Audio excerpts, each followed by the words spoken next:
Hey everyone, today's topic of discussion is solving rational inequalities. Now there are two methods for solving rational inequalities, and I'll explain them both in this lesson. The first method is solving simple rational inequalities algebraically. So here in our example we have 4 over x minus 3 is less than 1. First thing we have to realize is that 4 over x minus 3 has a restriction. X cannot equal to 3. This creates two cases when we're going to try and solve this inequality. First thing we have to realize is how to solve this inequality. Well, much like solving rational equations, we have to get rid of the fraction. So we multiply both sides of this inequality by the denominator of this rational expression. Now, since x cannot equal to 3, all our x values have to either be greater than or less than 3. For values of x greater than 3, our denominator will be positive, and for values of x less than 3, our denominator will be negative. This is important to take note of because when you multiply by a negative value, your inequality actually changes direction. So let's just start here with our first case, x values greater than 3.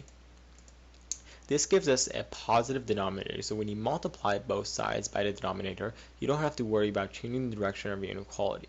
So you're left here with 4 is less than x minus 3. You isolate for x by moving the negative 3 to the left side, and you're left here with x is greater than 7. And this is actually your solution. X is greater than 7. Now, for the second case, x values are less than 3, we have a negative denominator for our rational expression, and this actually prompts a change in the direction of the inequality. So here, instead, we have 4 is greater than x minus 3 because we multiply by a negative value by both sides, and so therefore we have to change the direction of the inequality. Again, from here we use the same method to isolate for x, and we end up with x is less than 7. However, in this case, this isn't actually a solution.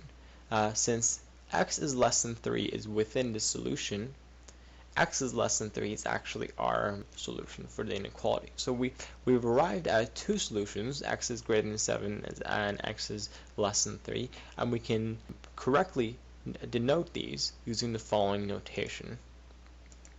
Therefore, x exists from negative infinity to 3 and from 7 to infinity, and the curved brackets indicate that x doesn't actually equal these values but approaches them. Alright, the very final thing we have is solving rational inequalities using interval tables. Now this method works for any inequalities.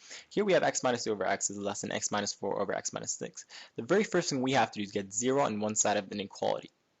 We do this by subtracting one of these expressions from both sides. Now I chose to subtract this one, but you don't actually have to. You end up with this expression, and you simplify until you arrive at this final expression. Now you treat the left side as if it's a function. When you solve the polynomial inequality, you look at its x-intercepts to define its intervals. Here, when you solve a rational inequality, you actually have to find both its x-intercepts and its discontinuities or its vertical asymptotes. So the x-intercepts happen when the numerator is equal to 0, and the asymptotes happen when the denominator is equal to 0. And therefore, when your numerator is equal to 0, x equals to 3, and when your denominator is equal to 0, x equals to 0 and 6. Now these are values for your interval table. So here you have your interval table, and again, you treat this expression as if it's a function. You set up its intervals, and you try and figure out when this function is less than 0, because that's the actual solution of your inequality. So here you have your intervals, and you figure that out using a number line. You start from negative infinity, and you identify intervals by setting these numbers 0, 3, and 6. And now we figure out a test. A test is any value within these intervals. So from, for example, negative infinity to 0, we have a test of negative 1.